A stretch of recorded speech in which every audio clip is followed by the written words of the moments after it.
February of last year, I tried to kill myself. And after my attempt, I was hospitalized twice for a combined total of 3 weeks, and ultimately ended up taking a year off from Penn.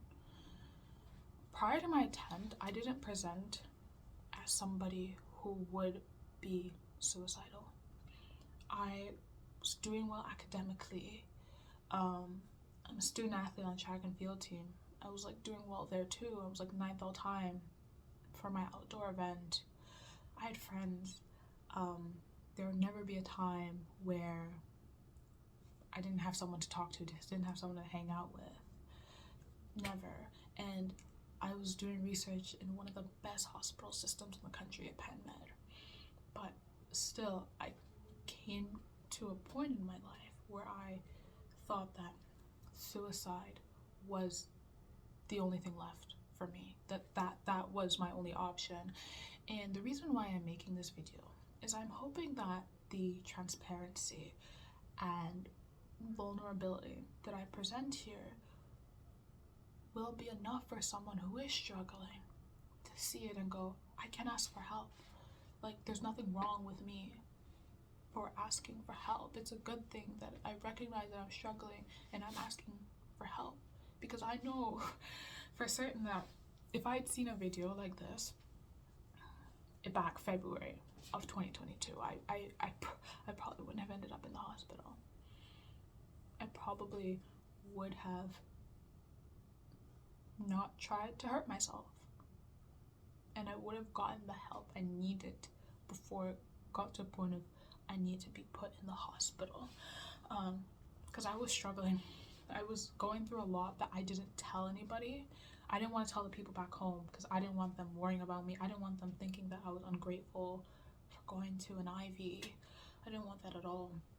I didn't tell my parents because I didn't want them stressing about me, and just like general culture, like we don't really talk about that. And I didn't tell nobody here at Penn because I didn't want them thinking I can't handle it. And even as a student athlete too, I told myself I'm gonna just keep pushing through. There's just something you just gotta keep pushing through. Like, it's just a minor struggle. I always told myself minor setbacks call for major comebacks, and I just kept telling myself whenever I have a bad day, I'm like, I'm gonna make up for it in practice. And I kept pushing. I had a lot of trauma that just kept building up, and I didn't deal with it because I was like, what does it have to do with me? I'm gonna keep living my life. I had feelings that I just didn't belong here, you know. I felt like such an imposter, and I always tried to make up for it one way or another. I would study like till 3 a.m., 4 a.m. my freshman year so that I could like beat the curve and like do well in my classes, so I could prove, yeah, I really deserve to be here. My freshman year with no coach, I was practicing in West Philly because I'm like, I need to prove that I actually deserve to be at this school, that I deserve to be on this team, because I feel like I just don't, like, I'm not as good as everybody else, and I have a lot to prove. And those constant messages of you're not enough, you're not doing enough, what are you even doing here? People can see right through your lies that you're not good enough. I told myself that I had a lot of negative self-talk. That's why I even decided to do research at Penn Med to add that I can do it. I deserve to be here. I'm taking use of all the opportunities that the school has to offer, and I belong at Penn. Like, it doesn't matter whatever I've been through, I belong at Penn. But it just was never enough. It was never enough. Whatever I did, it just was never enough. I told myself I'll be happy when I get an A in this class. I'll be happy when I get 2 A's. I'll be happy when I have a 4.0 GPA. I'll be happy when I secure this summer internship. I always tell myself I'll be happy when, and then I'd achieve it, and then like, it's not good enough. Nothing I did was ever good enough. And I never expressed that to anybody because I didn't want nobody thinking that, oh, I can't handle this school. Being like first generation low income during COVID, had a lot of financial worries, and I didn't bring it up. I didn't want someone thinking I didn't belong at the school, because I was very insecure about it. I worried so much about money. I worried so much about what was happening at home. I worried, oh, am I doing the right degree? I'm worried about what are people I worry so much. Worry. My middle name is basically worry. There would be times like I would get ready to go to class, and I would get to the lecture hall and I would turn around, because I'm thinking, what if someone knows that I don't know what's going on? What if these what ifs ruined my life, basically.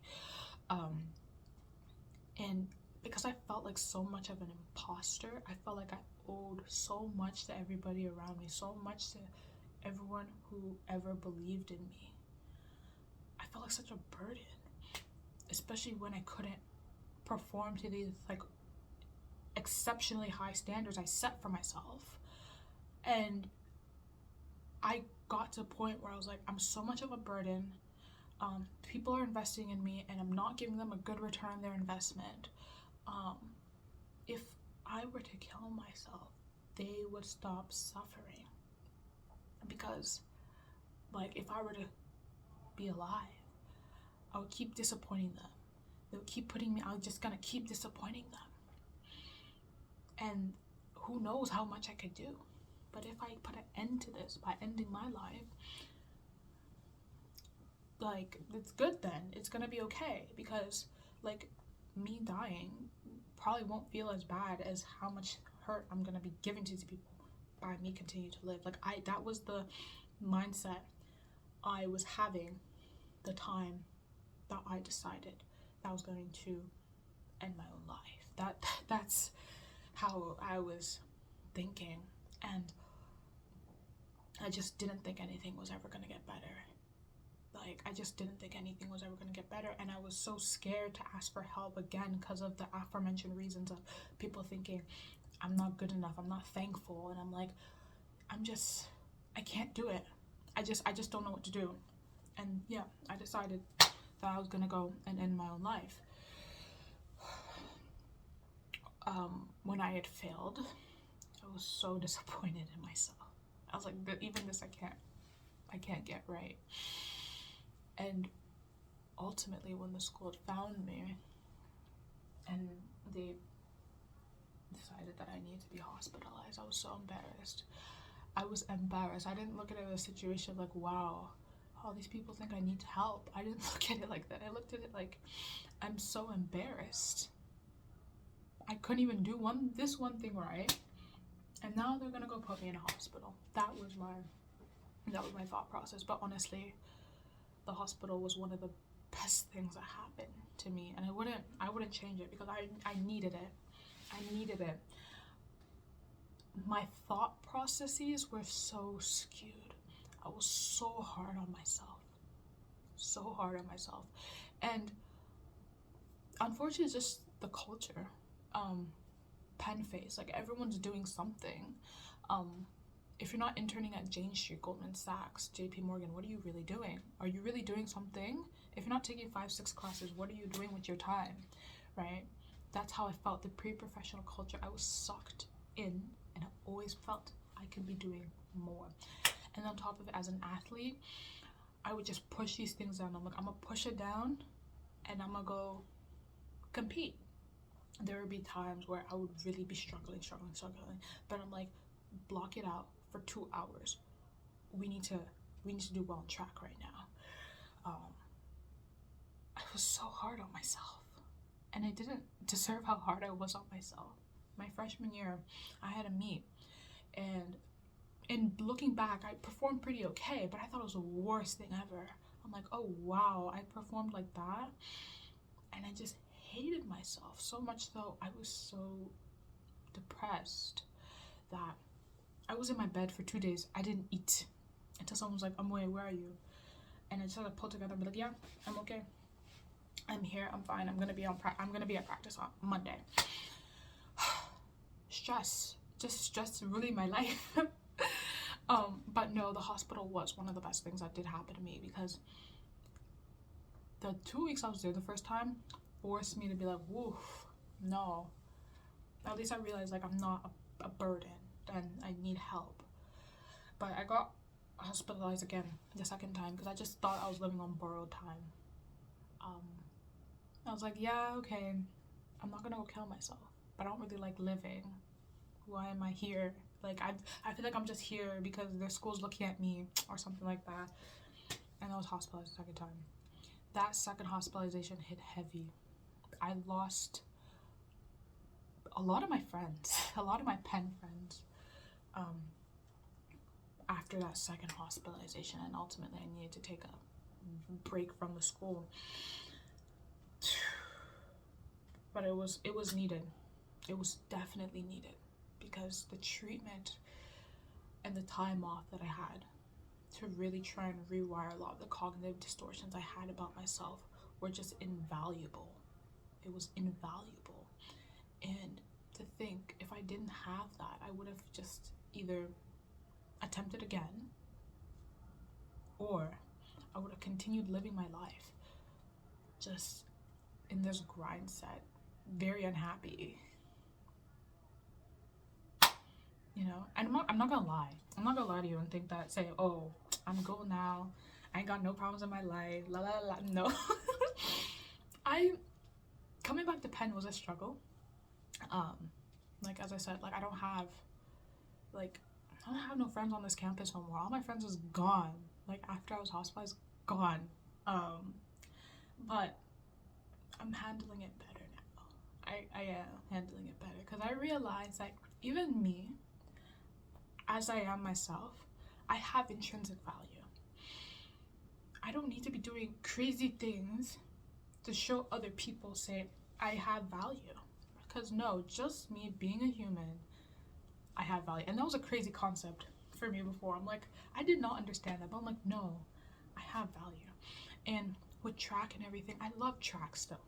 But instead of focusing so much on my performance, I'm really trying to shift that to the process. I'm doing better in the weight room. I'm feeling better at this practice, right? Again, I'm not gonna lie. I'm not gonna lie to you and act like everything's all fine and dandy. There will be some times that I will go to practice early and I will cry. There will be some times in my room I'm just crying because it's sometimes hard. But the therapy that I had and I'm having has just been monumental in my recovery. Again, I'm saying this because there are, unfortunately, a lot of people who are going through something similar, but because of the culture, you know, acting like everything's fine, people have a difficult time like saying, hey, I'm not actually fine, you know. And unfortunately, that's leading to people making similar decisions that I had made. And I wouldn't wish what I had gone through on anybody. I really wouldn't wish, because that's a dark time to get to a point where you're thinking that you're gonna end your own life. That's no, I wouldn't wish that on nobody.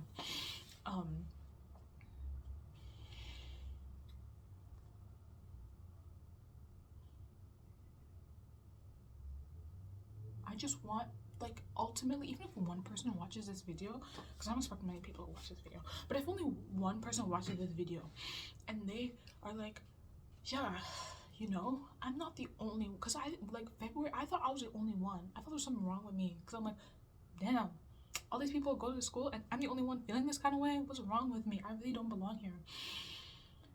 If only one person sees this video and they're like, wow, I'm not the only one. Like, it's okay to ask for help. Like, there is hope. There is hope, you know? And it's such a cliche, like, oh, things will get better. People say that. But no, things will get better. Like, I didn't believe that cliche either. I'm like, okay, yeah, whatever. But things do get better. Like, it's not an easy walk. Like, as I said, like, sometimes I cry. But I'm so happy that I was unsuccessful with my attempt. I'm very happy because, like, I just try to appreciate the little things. Sometimes I'll just sit outside and I'm like, wow, I never noticed the clouds like that before. Or this food really tasted good. If I really ended my life, I wouldn't I've tasted this food. It's something small, but like the smaller things, I'm trying to appreciate now. But not to get too much off topic, please, I beg, it is okay to ask for help. It is okay to realize you're struggling and ask for help. Like, that doesn't make you a weak person. Don't mean you're lazy. Like, before I attempted, I was one of the hardest working people I know. One of the hardest working people I know. I had like barely any free time like that, Mess up. But it wasn't good. I drove myself up a wall. For what? I wasn't happy.